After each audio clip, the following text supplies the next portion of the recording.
want to give you some quick tips to overcome discouragement. Number one, if you're going through discouragement, be honest. Don't fake it. Tell God, Lord, I am discouraged.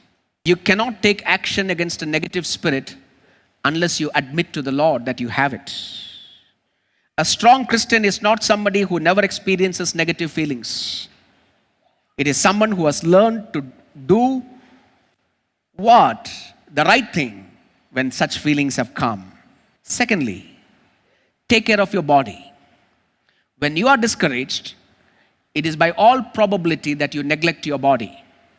You will not have appetite, you will not eat on time, and if your body is weak, it will rattle you. It will upset your whole rhythm. And the devil really plays around with such people. Have you ever noticed the time you were discouraged that your hunger just dies down? Don't feel like eating?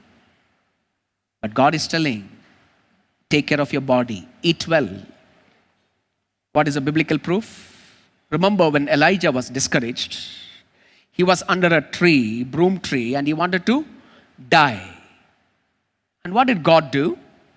God said in 1 Kings chapter 19, verse 5 to 6, then Elijah lay down under the bush and fell asleep.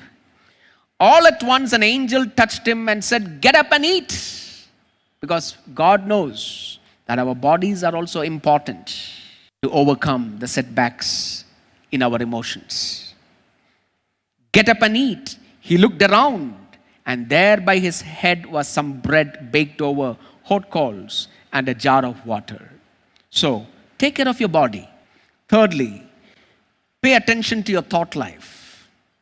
What are the kinds of thoughts that are coming into your mind? Thoughts of destruction, negative thoughts, thoughts of failure. Take every thought captive to the Word of God. We need to work with God for this, right? Make every thought captive to the obedience of Christ. And as children of God, you need to think truthfully and then work. Don't give up. Whatever you're doing, do it with all your heart. For such people, God promises His presence, I am with you. He promises His peace, I will give you peace. And He promises His glory, my glory is with you.